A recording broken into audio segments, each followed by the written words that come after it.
ये लंका कांड की चौपाई। मंदोदरी रावण संवाद। निज भुज बल में बैर बढ़ावा, उदय हो उतर जुर्पु चढ़ियावा। राम को लंका में आने दो, ये भुजाएं राम को लंका की धूल चटाएंगी। मंदोदरी ने कहा कि राम धूल चटाएंगी ये भुजाएं? असंभव। रावण बोला कैसे?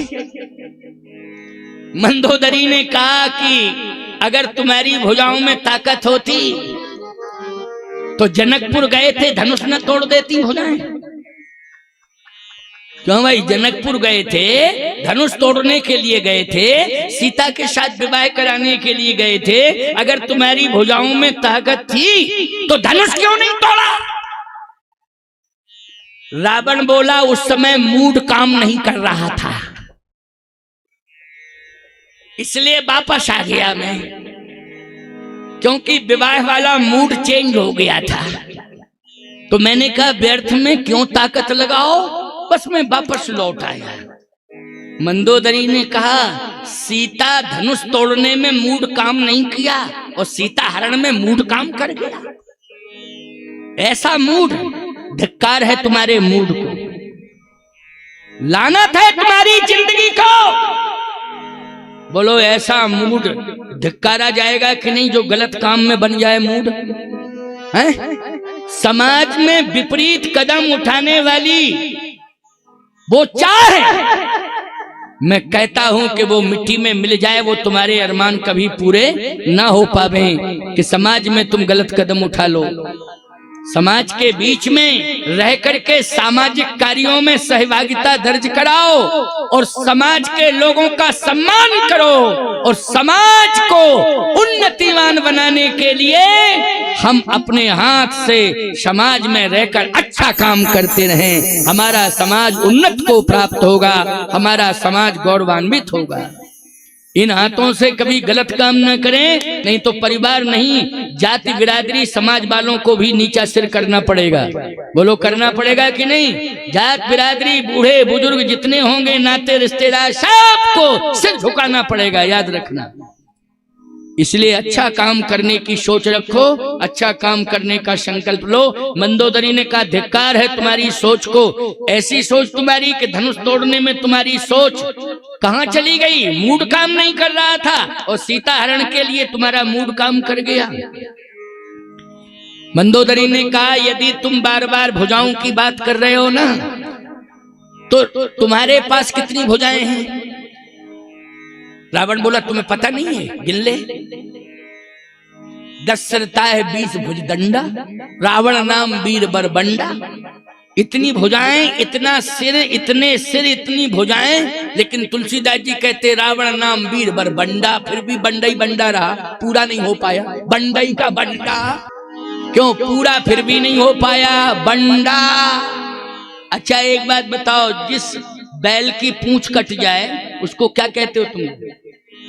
बंडा ही कहते हो ना? हाँ, तो हमारी तुम्हारी भाषा एक ही जैसी मिल रही है, हैं? वाह, बंडा। अच्छा, चाहे जितना अच्छा बैल हो, लेकिन पूंछ अगर कटी है तो ईमानदारी के साथ बताओ कीमत घट जाती कि नहीं घट जाती? अरे यार देखने में ठीक नहीं लग रहा क्योंकि बंडा है। क्यों देखने में ठीक नहीं लग रहा है? क्योंकि पूंछ की कीमत होती है।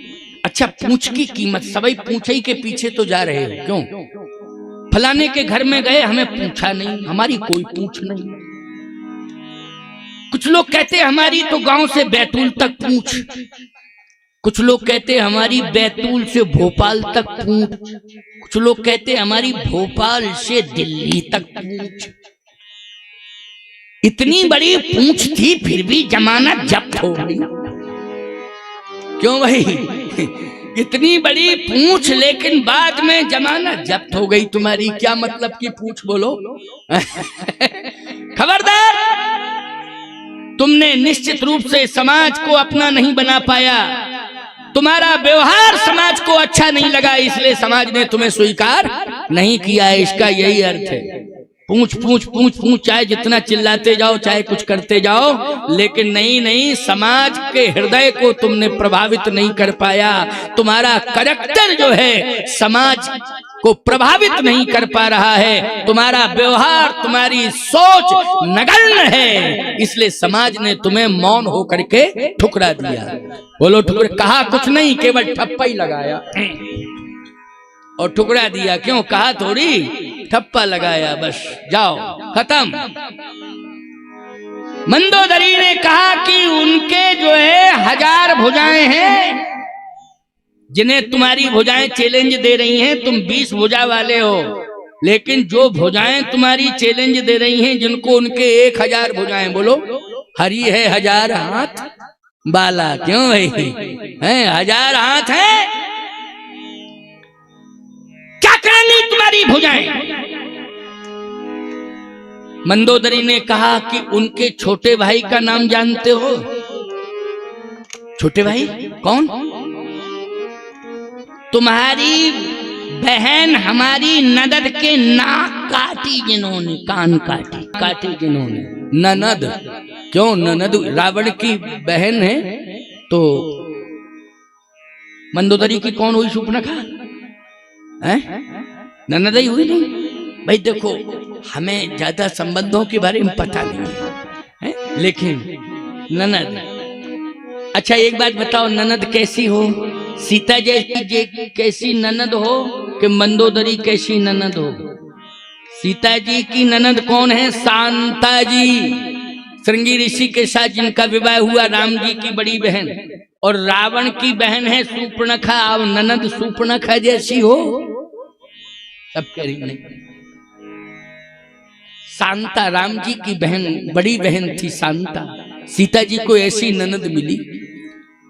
मैं भगवान से यही प्रार्थना करूंगा कि सीता जी जैसी ननदें सबको मिल जावे, जिनके घरों में राम राज आ जावे, आनंद आ जावे, हैं, सबको मिल जावे। हम तो यही कहेंगे, ऐसी ननद मिले। तुम भी शांता जैसी बनना ननद, हैं। इसलिए उनका नाम था शांति देवी। क्या नाम था? शांति देवी। आओ सुनो, उनके छोटे भाई लक्ष्मण, उनकी भुजा ने एक रेखा खींची थी। भुजा की बात हो रही है।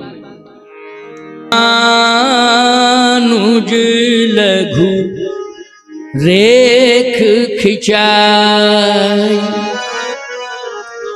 रामानुज लघु रेख खिंचाई, तो नहीं नाघेउ अस मनुषाई। उनके छोटे भाई ने एक रेखा खींच दी थी अपने हाथ से, भुजा से, लेकिन तुम उसे पार नहीं कर पाए। अंदर ही चले जाते तुम तो हम मानते तुम में कितनी ताकत है। उनके छोटे भाई के हाथ की ताकत है कि उन्होंने हाथ से रेखा खींची, लेकिन तुम्हारे पैर, हाथ, तुम्हारी शक्ति, ताकत कुछ काम नहीं कर पाई, रेखा के अंदर नहीं गई। रावण बोला तुम समझती नहीं हो, उसमें करंट सिस्टम था। मैं इसलिए बैक हो गया कि तेरी फोटो याद आ गई मुझे। मंदोदरी बोली फोटो को याद करके बैक हो गए, और जब साक्षात बोल रही हूं तो बैक क्यों नहीं हो? लगता है तुम्हारे जैसा बुद्धिहीन संसार में कोई नहीं है।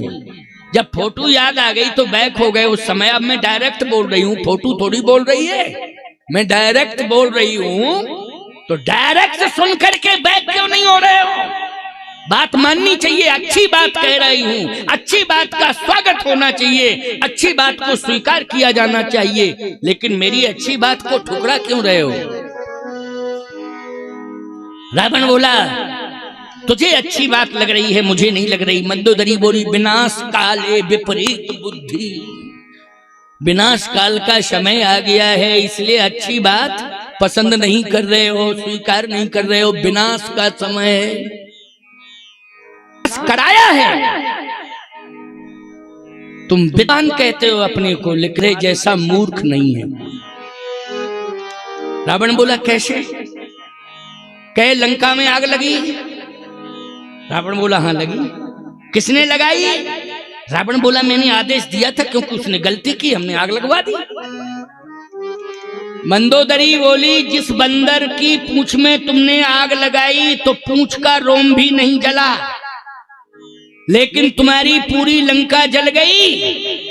लेकिन वो बंदर रामागल से कुछ भी नहीं लाया था, ना घी लाया था, ना तेल लाया था, ना माचिस लाया था, ना कपड़ा लाया था। तुम्हारा ही तेल, तुम्हारा ही माचिस, तुम्हारा ही घी, तुम्हारा ही कपड़ा, तुम्हारा ही लेबर चार्ज, सब तुमने इंतजाम कर दिया और पूरी लंका फुकवा दी। बोलो इसलिए समझ नहीं रहे हो किस बानर की रक्षा किसने की है? बार बार रघुवीर समारी, हर रोम की रक्षा राम कर रहे थे। जाको राखे साइया, मार सके ना कोई, बाल ना बाका कर सके चाहे जो जग बैरी होए। इसलिए रोम रोम की रक्षा राम का ये प्रभाव है। इसलिए सुन लो, ये राम का प्रभाव है कि बंदर के रोम रोम की रक्षा राम ने की है। तुम्हारी लंका जल गई और बानर का रोम तक नहीं जला। यह है प्रभाव। किसका है? राम का प्रभाव। सिंधु तरो उनको बनोरा, रघुनाथ दास जी लिख रहे हैं, ओ केशव दास जी लिख रहे हैं।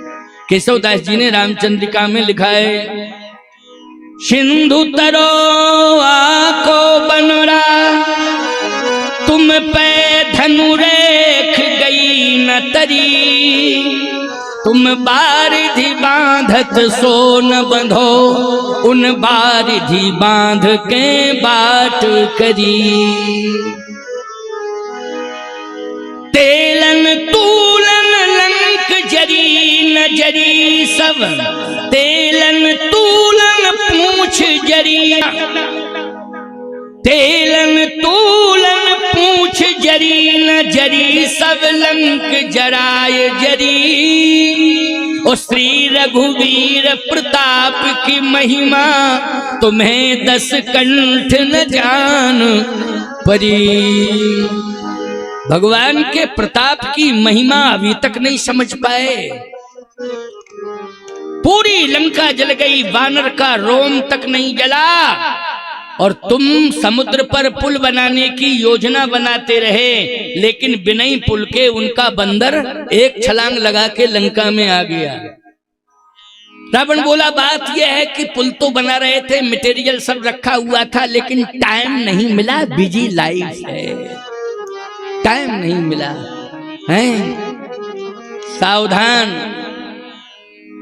धिक्कार है ऐसी बिजी लाइफ को कि अच्छे काम के लिए समय नहीं मिलता है और गलत कामों के लिए समय निकाल लेते हो, धिक्कार है। अच्छे कार्य के लिए समय निकालो, इतने बिजी मत हो जाओ कि अच्छे काम भी तुम नहीं कर पाओ। ऐसी जिंदगी नश्वर जिंदगी है, नाशवान जिंदगी है। इसलिए संकल्प लो कि हम अच्छे कामों के लिए समय अवश्य निकालें। मंदोदरी ने कहा ठीक है, अब मैं अपनी आंखों से स्वयं देखूंगी कि तुम्हारी अंत्येष्टि करने वाला कोई लंका में नहीं मिलेगा, और जिसे तुमने दुश्मन माना है, लात मार करके भगाया है, इतने पुत्र होते हुए भी तुम्हारा कोई पुत्र अंतिम संस्कार नहीं करेगा। 1 लाख पूत कबीर बाबा कह रहे हैं, 1 लाख पूत 1.25 लाख नाती, लेकिन इतनी बड़ी पुत्रों की संख्या में अंतिम संस्कार करने वाला कोई पुत्र नहीं होगा। लेकिन जिसे अपमानित करके तुमने भगाया है, वही विभीषण तुम्हारे अंतिम संस्कार अपने हाथों से करेगा। ये मैं अपनी आंखों से देखूंगा, वही विभीषण करेगा अंतिम संस्कार अपने हाथों से, मैं आंखों से देखूंगी। और बोलो रावण का अंतिम संस्कार किसने किया है? अंतिम संस्कार विभीषण ने किया है, प्रभु राम की आज्ञा से किया है। बोलो किया है कि नहीं किया है? जबकि इतनी बड़ी संख्या पुत्रों की, पिता का अंतिम संस्कार पुत्र करता है कि नहीं करता? नियम है ये। लेकिन रहा न कोकुल रोवन, हरा कोई बचा ही नहीं। प्यारे, ऐसा काम नहीं करना है कि हमारे वंश में अंधकार छा जाए। सूर्य का प्रकाश भी सारे घरों में प्रकाश दे, लेकिन मेरे घर में अंधकार दे। हो तुम्हारे घर की ओर एक किरण भी ना देखे सूर्य के प्रकाश की, बोलो अफसोस करना चाहिए कि नहीं करना चाहिए? इसलिए अच्छा काम करिए। कि मंदोदरी ने अपनी आंखों से वो दृश्य जो कहा था वो देखा है। पूरी सेना राम सेतु के माध्यम से लंका में आ गई। राम सेतु का निर्माण हुआ। राम सेतु के माध्यम से पूरी वानरी सेना श्री राम के साथ आज लंका आ गई। भगवान ने कहा क्यों कोई एक और उपाय सोचा जाए, शायद रावण परिवर्तन कर ले। तो आपको पता है कि हनुमान जी महाराज पहले गए, लेकिन अंगद समझाने के लिए बाद में गया। बोलो गया कि नहीं? रावण को अंगद राजदूत बन करके गया था। राजदूत समझौता का भाव लेकर के। राजदूत कौन सा भाव लेकर के गया था? समझौता का भाव लेके। और भगवान ने अंगद से कहा क्या था? काज हमार तास हित होई, तो रिपुशन करो बत कही सोई। जाओ बातचीत करो। तो संदेशा भेजा है, लेकिन कहां मानने वाला वो? अंगद को फटकार दिया, लेकिन अंगद ने भी ऐसा फटकारा रावण को। कभी ऐसी बातें रावण ने सुनी नहीं थी जो अंगद ने सुनाई है। बड़ी खरी खोटी बातें सुनाई अंगद ने। बहुत बड़ा प्रसंग है, लेकिन याद रखना रावण को स्त्रीहीन किया है लंका कांड में, तो अंगद ने किया है। स्त्रीहीन कर दिया उसे। आप कहो कैसे? अगर मुकुट जो है चले जाएं, सिर के मुकुट, तो बोलो स्त्रीहीन हो गया व्यक्ति कि नहीं हो गया? राजा का सम्मान ही राज मुकुट में है, और यदि राज मुकुट सिर से चले जाएं तो इससे बड़ा अपमान दूसरा हो नहीं सकता। लेकिन रावण के 10 सिर हैं, 10 मुकुट हैं, लेकिन अंगद जी ने 4 मुकुट फेंक दिए, भगवान के पास आ गए। बोलो आ गए कि नहीं आ गए? 4 मुकुट। ये भी बड़ी कथा है। अब 4 मुकुट क्यों आए? अंगद ने फेंकना था, 10 फेंक देते, भगवान के पास भेज देते, लेकिन 10 में से 4। अब बताओ रावण कैसा लगता होगा कि 6 मुकुट सिर पर हों, 4 सिर बिना मुकुट वाले हों। क्यों भाई? ऐसे ही लगता है जैसे आदमी की एक मूंछ बना दी जाए, एक मूंछ फर्रावे। क्यों भाई? कैसा बेकार और बेवकूफ लगेगा। क्यों कि एक मूंछ ऐंठ रहा है, दूसरी साफाई हो गई है ही नहीं कुछ करने के हैं। तो इससे अच्छा तो वो भी साफ करा दे तो ज्यादा अच्छा है। ऐसे ही रावण का जो 4 मुकुट था सिर पर, 4 सिरों पर, वो चारों मुकुट जो है सिरहीन हो गया। अच्छा, श्रीहीन हो गया रावण। लेकिन प्रश्न यह है कि ये 4 मुकुट क्यों हैं? ये 4 मुकुट हैं, लेकिन ये 4 नीतियां हैं। 4 नीतियां कौन कौन होती हैं? साम दाम और दंड विभेदा। साम दाम और दंड विभेदा।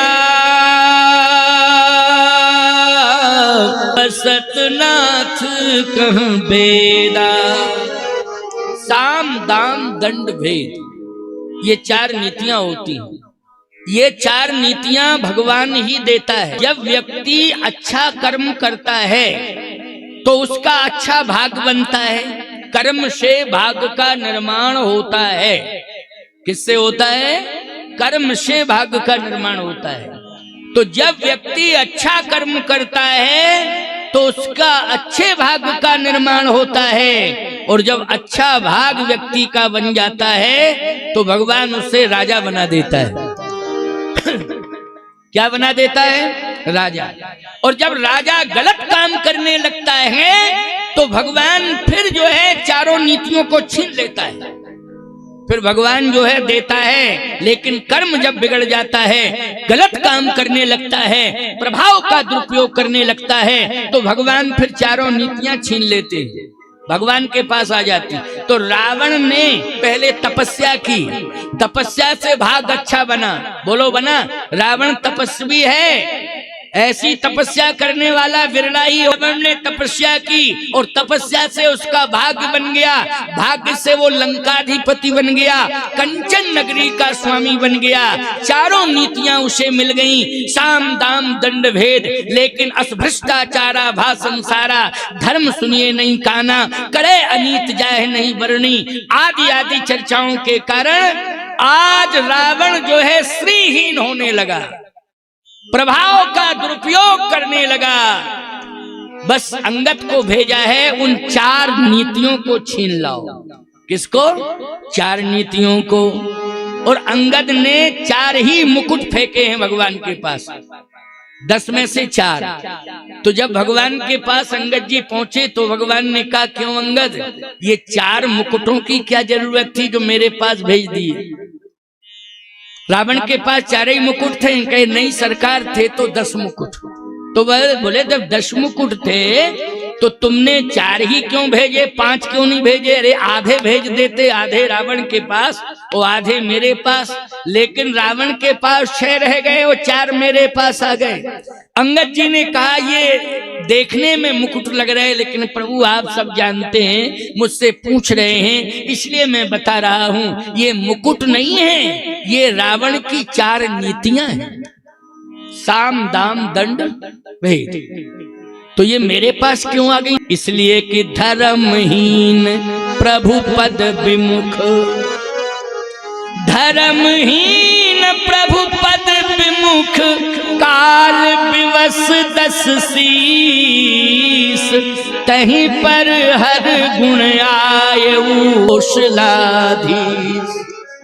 ये साम दाम दंड भेद, ये 4 नीतियां धर्महीन होने के कारण, अनाचारी अत्याचारी होने के कारण प्रभु ये 4 नीतियां आपने दी ली। अब काल जो है ललकार रहा है रावण को। जो 4 मुकुट आ गए हैं, उन्हीं 4 मुकुट जो आ गए हैं, सिर 4 खाली हो गए हैं, उन्हीं खाली सिरों के ऊपर काल नच रहा है। रावण के जो खाली सिर है ना बिना मुकुट के, उन पर किसने कब्जा कर लिया है? बोलो, काल ने कब्जा कर लिया है। इसलिए काल अब नृत्य कर रहा है और यही इंतजार कर रहा है कि प्रभु बस अब विलंब करने की आवश्यकता नहीं है, इसके प्राण जल्दी से जल्दी ले लूं मैं, इसके लिए आप आइए और रणभूमि में इसको ललकारिए। और आज लंका की रणभूमि में इसको धूल धूषित कर दीजिए। बस काल इंतजार कर रहा है। काल विवश 10 शीस, तह पर हर गुण आये सुनहु कौशलाधीश। भैया युद्ध का समय आ गया, और जैसे युद्ध का समय आया, अब तो रावण अभिमान में डूबा था। उसने सोने का रथ स्पेशल मंगाया। बोले राम के सामने सोने के रथ पे बैठ करके जाऊंगा और ललकारूंगा, कहूंगा देख मेरे पास सोने का रथ है और तेरे पैरों में जूतियां भी नहीं है, तेरे पैरों में तो जूतियां भी नहीं है और मेरे पैरों में सोने की जूतियां हैं, सोने का रथ है। और आज मैं तेरे सामने युद्ध करने के लिए आया हूं, मुझे क्या चुनौती देगा? अभिमान बोल रहा है। लेकिन भगवान राम ने क्या उत्तर दिया याद रखो। इसलिए तो भगवान राम सबके हृदय में बैठे हैं। राम जैसा कोई दुनिया में है नहीं प्यारे, राम जैसा सृष्टि में कोई नहीं है। राम जन जन के हृदय में है। राम जी ने जानते हो क्या कहा? राम जी ने रावण से कहा, अभिमानी रावण, तू सोने के रथ पर बैठ करके युद्ध कर रहा है, राम धर्म रथ पर बैठ करके युद्ध कर रहा है, इसलिए राम धर्म रथ पर बैठा हुआ है। अच्छा, सोने का रथ महत्वपूर्ण है कि धर्म रथ महत्वपूर्ण है? बोलो, धर्म रथ महत्वपूर्ण है। विजय श्री को प्राप्त करने के लिए धर्म कवच बनना चाहिए, तभी हम विजय श्री को प्राप्त होंगे। संपत्ति कभी कवच नहीं बनती है, याद रखना।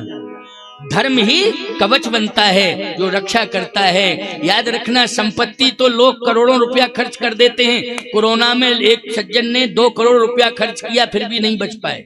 बहुत बड़े उद्योगपति थे, हमसे परिचित थे। 2 करोड़ रुपया खर्च किया लेकिन वो बच नहीं पाए, चले गए। बोलो भाई, संपत्ति बचा पाई क्या? नहीं बचा पाई। लेकिन धर्म यदि होता और कवच बन करके आगे आ जाता तो याद रखना, कोरोना कुछ नहीं बिगाड़ पाता, रक्षा हो जाती। इसलिए याद रखना, धर्मवानों की रक्षा की है कि नहीं की है? भगवान ने, धर्म ने की है। धर्मो रक्षति रक्षिता, जो धर्म की रक्षा करता है धर्म उसकी रक्षा करता है। इसलिए अपने हाथ से धर्म करो, सत्कर्म करो, अच्छा कर्म करो, गलत कार्यों से दूर हो जाओ। यदि कहीं गलत कार्य हो रहा है तो विरोध करो, और यदि विरोध करने के लायक नहीं हो तो वहां से दूर हो जाओ। लेकिन सहभागी मत बनो, सम्मिलित मत हो। बस यही एक उपाय है और कोई दूसरा उपाय नहीं। रावण सोने के रथ पर, राम धर्म रथ पर। और याद रखना, धर्म रथ ने सोने के रथ को धराशायी कर दिया। बोलो, कर दिया कि नहीं? जब रावण रणस्थली पर निष्प्राण पड़ा हुआ है, प्राण चले गए उसके। मंदोदरी ने जो कहा था वो सत्य हो गया। मंदोदरी आ गई और माथा पीटने लगी। मंदोदरी ने एक बात कही थी रावण से कि अंत्येष्टि करने वाला कोई नहीं होगा तो जो राम की शरण में पहुंच गया वो बचेगा, वही बच पाएगा, वही अंत्येष्टि कर पाएगा। लेकिन जब तक बीच में तुम ऐसे ही पड़े रहोगे, तुम्हारे 100 की रक्षा करने वाला भी लंका में कोई नहीं होगा। कौवे, गीधड़, सियार ये नृत्य करेंगे तुम्हारे शरीर पर, नाचेंगे। कर दिया। साहब, मंदोदरी की भविष्यवाणी सिद्ध हो गई। जब रावण की लाश पड़ी थी तो उस समय कोई नहीं था रावण के पास, क्योंकि विभीषण को तो जब राम जी ने आज्ञा दी तब विभीषण जी आगे बढ़े। लेकिन जब रावण की लाश पड़ी थी तो कौवे आ गए, गीधड़ आ गए, सियार आ गए। रामायण में लिखा है, इसलिए कह रहा हूं लंका कांड में। प्रमाण क्या है? जिन भुजाओं के बल पर गरजता था, आज उसी भुजा को उखाड़ के कौआ ले जा रहा है। काक कंक ले भुजा उड़ाही। बोलो, ये रामायण में लिखा है कि नहीं?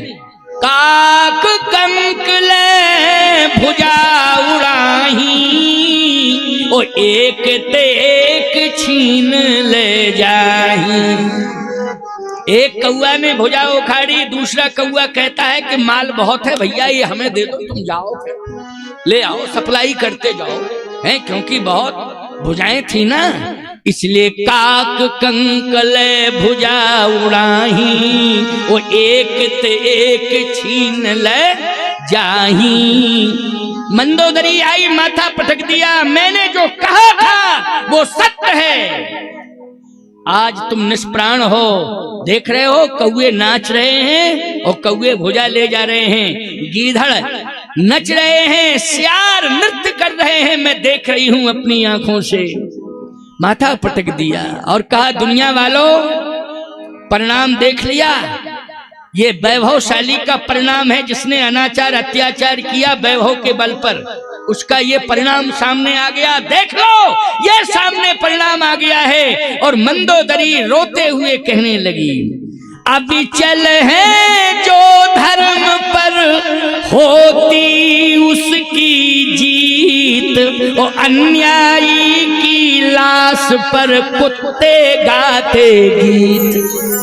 ये सियार कुत्ते गीत गा रहे हैं, नच रहे हैं, खुशियां मना रहे हैं, क्योंकि अन्यायी की लाश पर कुत्ते गाते गीत। इसलिए राम विमुख यस हाल तुम्हारा, रहा न को कुल रोवन हारा। कोई कुल में रोने वाला नहीं रहा। भगवान राम ने विभीषण से कहा कि नहीं नहीं, ऐसी दुर्दशा नहीं देखी जा रही है, जाओ अंत्येष्टि करो, मेरी बात को स्वीकार करो, हृदय से स्वीकार करो, जाओ। विभीषण जी ने प्रणाम किया, प्रभु की आज्ञा का पालन किया।